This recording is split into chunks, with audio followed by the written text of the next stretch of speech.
Guys কঁঠালৰ মুচি চুৰ কৰিব গৈছে ঐ বস্তু পালাবিলাক কি কৰিছে একো নাই পাৰে জয় আল্লাহ জয় ভগৱান জয় লা বোলে কৃষ্ণ জালিম এইটো ভগৱান এনেকুৱা ঠাই মই কঁঠাল নাখাওঁ জয় ভগৱান প্লিজ একো নকৰিবা মই অকল কঁঠাল পূজা দিছোঁ ন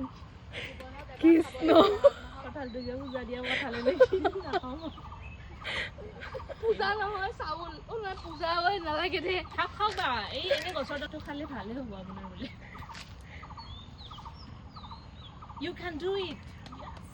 ও বাপৰে গোটেই বস্তু এটাই লাগি আছে এইটো বাৰ কাৰণে আছে কাৰণ পূজাৰ কাৰণে স্পেচিয়েল ও সৰি এয়া আজি আমাৰ মাংস অসমীয়া বনি গ'ল। গাভৰু মই বনাম ন কাৰণে বনাবা